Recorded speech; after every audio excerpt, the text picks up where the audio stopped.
Friends, ನಾನಿವತ್ತೊಂದು activities ಮಕ್ಕಳಿಗೆ ಹೇಳಿಕೊಡ್ತಿದ್ದೇನೆ. ನನ್ನ ಮಕ್ಕಳಿಗೆ ಏನಂದರೆ ಈ ಆ್ಯಕ್ಟಿವಿಟೀಸ್ ಇದು ಮೊಬೈಲಲ್ಲಿ ಉಲ್ಟಾ ಕಾಣ್ತಿದೆ ನೋಡಿ, ಕರೆಕ್ಟ್ ತೋರಿಸ್ತೀನಿ.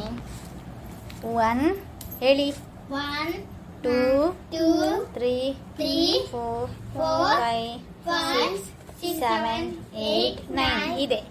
ಅದು ಹೇಗೆ ಆಟ ಆಡೋದಂದರೆ 1 1 ಬರುವಾಗ 1, 2 2 ಬರುವಾಗ 2, 3 3 ಬರುವಾಗ 3, 4 4 ಬರುವಾಗ 4, 5 6 ಹಾಗೆ ಈ ಥರ ಕೌಂಟ್ ಮಾಡ್ಬೇಕು. ಅದೇ ಈಗ ನೋಡಿ ಮಕ್ಕಳೇ, ಈಗ 1 2 ಬರ್ತದೆ, ಆವಾಗ 1 2, 2 3 ಬರುವಾಗ 2 3 ಹೀಗೆ ಫಾಸ್ಟ್. ಅಂದರೆ ಮಕ್ಕಳಿಗೆ ಯಾವ ರೀತಿ ಅಂದರೆ ಒಂದು ಜ್ಞಾಪಕ ಶಕ್ತಿ ಬೆಳವಣಿಗೆ ಆಗಲಿಕ್ಕೆ ಇದೊಂದು ಸುಲಭ ಆಗ್ತದೆ. ಆಟ ಆಡೋಣ, ಆಟ ಆಡೋಣ ಪ್ರಣತಿ, ಆಟ ಆಡೋಣ.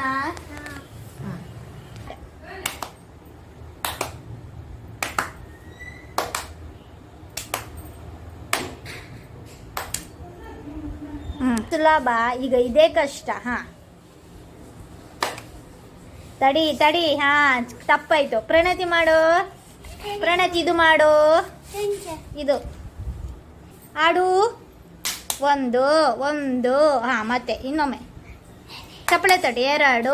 2 ಮತ್ತೆ ಚಪ್ಪಳೆ ತಟ್ಟು. 3 ಹೇಗೆ ಮಾಡೋದು? 3 ಸ್ಟ್ರಾಂಗ್ ಇದೆಯಾ, ಕಷ್ಟ ಇದೆಯಾ? ಸುಲಭ, ಸ್ವಲ್ಪ ಕಷ್ಟ.